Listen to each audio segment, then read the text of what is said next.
Moms and dads, I bet you can relate to this email. Kirk, my son is just like the kids you described in your podcast. He comes home feeling defeated after school, feeling like he isn't smart. But I got him Crunch Labs and he loves it. Building the new toy and watching Mark Rober makes him feel smart. And then he explains, talking a million miles a minute, like our kids do, all the cool science facts he's learned. It's like I get my real kid back when he's building his Crunch Labs toy. And that is exactly why I was so psyched when my niece first told me how her son loves Crunch Lab.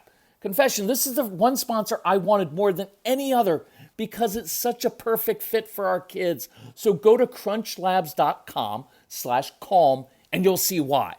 Crunch Labs is a STEM monthly subscription build box for kids. Your kids get a really fun toy in the mail every month. And what kid doesn't love that? And then they put it together by watching a step-by-step video from former NASA engineer Mark Rober, where he teaches all the cool physics that make the toy work. Mark's passion is helping kids think like engineers. And this helps your kids develop resilience and problem-solving skills while having a ton of fun. Get your kids something they will actually love, use, and look forward to getting all throughout the coming year. Build your child's confidence now. Visit crunchlabs.com/calm and get your kids Crunch Labs today.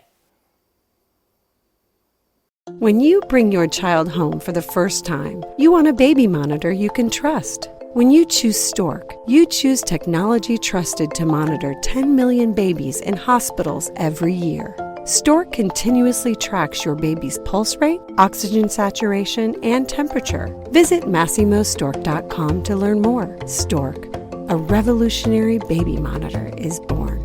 Stork is not a medical device. Read and understand all product labeling. Massimo data on file. So you're in the car with your family, and you're a few minutes into the trip, and the kids in the back are already squabbling over something, and so you kind of turn around and say, guys, you know what? We haven't even been in the car for 15 minutes, and you two are already...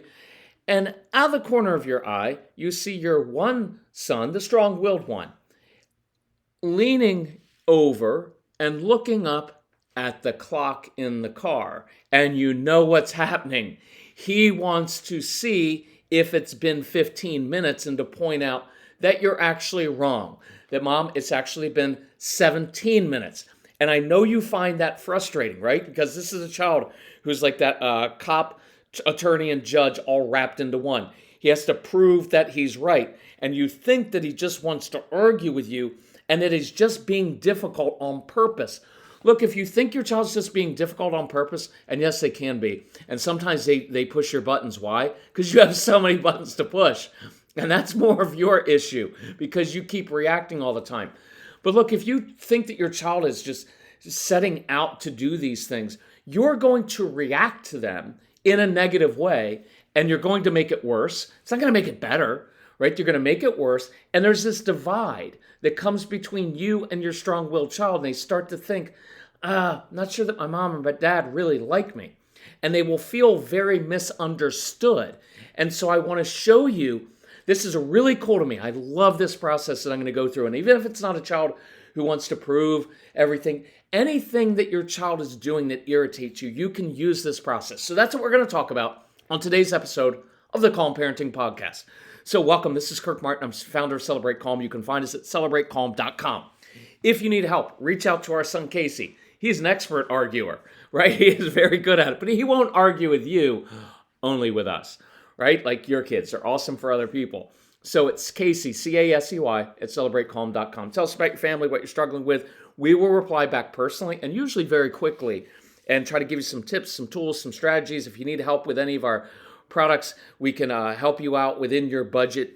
Or you can just go on celebratecalm.com. I would just get everything packaged because that's a lot easier. And by the way, in this case, I really, really, really encourage you, both spouses, or if you're a single spouse, just you, or maybe your parents as well, and even your child, listen to the one called Enjoy Your Strong-Willed Child, How to Stop the Power Struggles, because you have to understand what's inside their heart and their head, because I guarantee you most of the time, you and I are misinterpreting what our kids are doing, and they feel very misunderstood, and that leads to a lot of anger. So here's the process.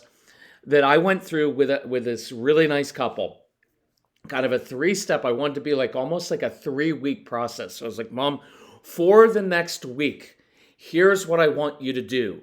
Every time this situation happens, first week, let's just affirm the child. Let's look at the positive part of this, and let's begin to understand what's really going on.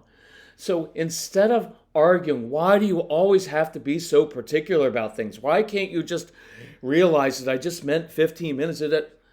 Enough of that, right? But what if you looked at that child and you said, you know what I just noticed? You know what I really, really appreciate about you? That you're precise about things. And see, that's going to help you in life, because in a lot of jobs, you need to be precise, right? So if you were an accountant, you don't want your accountant to just guess at numbers. You want your accountant to be very precise.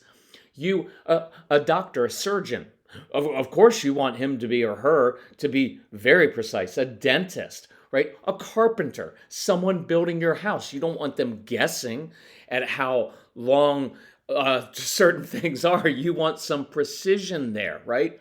This son we're talking about, he's really into baseball. Well, baseball is built on stats because it's a game that is 120 years old, and it's built on statistics. And when I said that to them, because their son was in baseball, and I'd like to use analogies and talk about things that your kids are actually interested in, they're like, yes, he memorizes stats. And I was like, of course he does, right? And we'll get to that in a minute. But think of all the jobs and all the things that you do in sales, right? If you just say, yeah, that's going to cost $875. Well, then someone shows up and you charge $935. Well, they're going to be upset about that. So your precision, right? Your accuracy and that detail will cause people to trust you more because you are very precise about that. So this week, first step is, let's stop fighting everything and instead just say, you know what? That's a really great trait that is going to serve you well in all these different situations.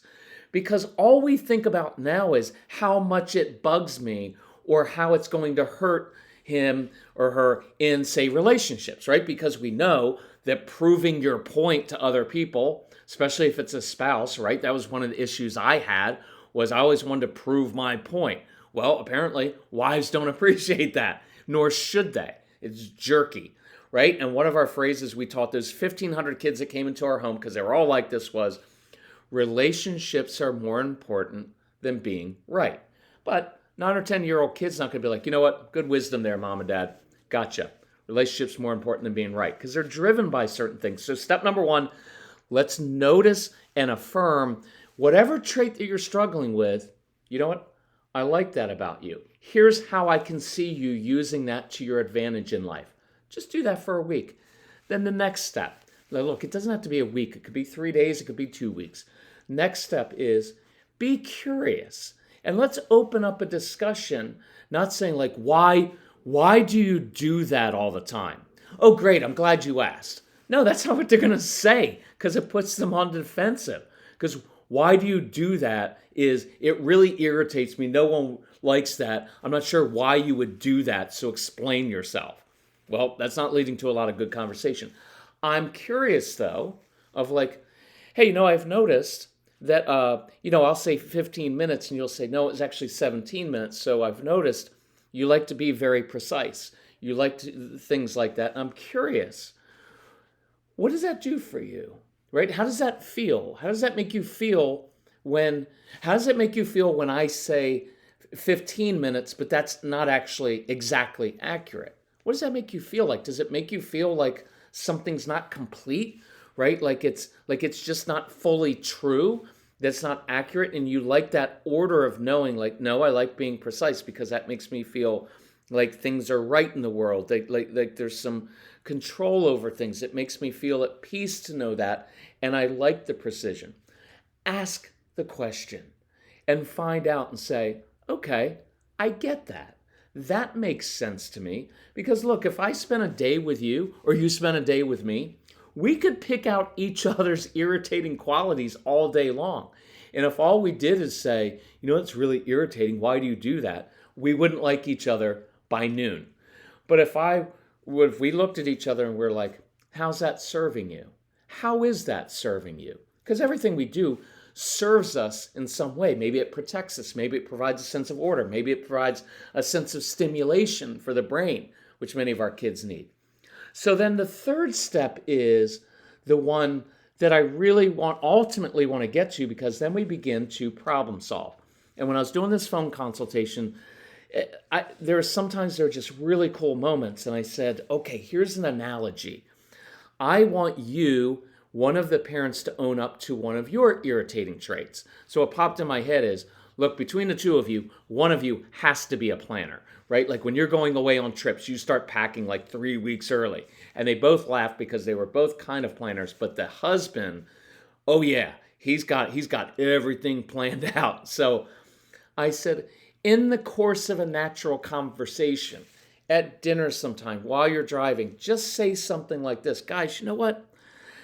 I've just been realizing, like, I plan things really far ahead. Have you guys noticed that? And they're going to be like, yeah, it's really, Dad, you start asking us 3 weeks ahead of time to pack our clothes, and we're like, we can't pack because we don't know what the weather's going to be like, and by the way, we're teenagers, or, right? And so you can laugh at yourself, and you can normalize the fact that each of us has these traits and does things that serve us that also irritate other people, right? So I've noticed I'm a planner, and so I like to know things ahead of time, and I like to make my lists, and I like to check things off of the list because, well, that makes me feel like I've accomplished something, because there's so many unknowns in my work world. There's so many things that you can't control in this world. I feel like when we're going on a trip, I try to plan all these things. I don't like surprises. So this actually, in some ways, is a really good thing because we don't forget things. We don't get 15 minutes down the road, or 17 minutes down the road to be precise, or 3 hours down the road and figure out that we forgot something, right? It eliminates some of the surprises. We make better use of our vacation time because I've planned out, so we know when that park opens and when it closes, and I get the tickets ahead of time so we don't have to stand in the long line in the heat. So I know there's some real advantages to doing that. And inside, it makes me feel more settled. But the other thing that I've been thinking about is, how does it affect you guys? So it makes me feel settled inside, but I'm wondering if it makes you guys more anxious because I'm always asking and repeating. And I'm because out of my own need for this order, I'm causing you guys to be frustrated. How does that feel when I'm planning 3 weeks ahead of time? And then listen to them, right? And listen if they say, like, Dad, you're always honest, like 2 weeks ahead of time. It doesn't have to be done then. Why do you have to do that? Listen to them and then say, okay, so I apologize because I can understand how that is frustrating to you guys. So I do have a need for that. And I'm not going to be Mr. Carefree, right? I was joking with this couple and I was like, you two are very order and structure people. Your idea of spontaneity is to say, hey, 2 days from now, what do you want to do, honey? Right? Like that would be spontaneous for them. So it's fun. You know, there's a certain lightheartedness of and normalizing of knowing we all have our stuff. And you don't have to make excuses for it. Well, it's because of this. I'm not making excuses. I'm just saying this is how it serves me. And in some ways it serves me really well. And then in some ways it causes other people pain or discomfort or frustration. So because I love my family and other people, I want to moderate or some of those negative effects of it. I'm not going to change completely because then I wouldn't be who I am. So now you're problem solving and saying, so guys, I need some help in this area. So are there some things that I could begin doing differently so we still have things planned, it's still orderly, we're still not rushing at the last minute, but so that it's not so frustrating to you? And If you want, you don't have to do this, but there's some things that you could begin doing for me, knowing that it's just a nice thing to do for me because it helps settle me. See, now that's just absent anything else. That's just a great conversation to have about yourself, because now you're leading. You're being the leader in your home. You are being vulnerable, saying, I have some issues in this area and I want to get better because I love you guys. Will you guys help me? That's great modeling. But now, watch, you know where we're going with this. So with a son who's very particular, now you can say, I get why you do that. That makes sense to me. What I want you to know is that sometimes in life you will find that being very, very particular about that or proving your point, sometimes other people don't like that, right? And it makes them feel less than. It makes them feel like you're arguing with them when you're not doing that at all. So then you can bring it up and say, hey, and I like giving context and perspective. Son, here's something to think about. Here's a different way you could consider handling that. So I'm giving him a solution. I'm not getting in his face saying, that's irritating, you need to stop that. I'm saying, I get it. It's a good quality. It's going to serve you well in life. I understand how it makes you feel inside, so it makes sense that you're doing it. But I want you to know there is a negative impact. So here's something to consider that I think other people would appreciate. And then you put it in that child's court, right? I like that approach with just about everything because it gives some space, it gives some context. You're owning your own thing, you're leading. I love that. Look, I'm going to leave it at that so we can keep this under 15 minutes. Do that this week. Pick an area and do that. If you need help, contact us. We'll help you out with it. Go through the Get Everything package, the Calm Parenting package, because we show you this. Or if you want to talk to me, go on our website. It's under Call Kirk, and we'll do a phone consultation, and we'll make fun of each other. Hey, I'm kidding. We'll help each other. Anyway, love you all. Share the podcast if you find it helpful, and we'll talk to you soon. Bye-bye.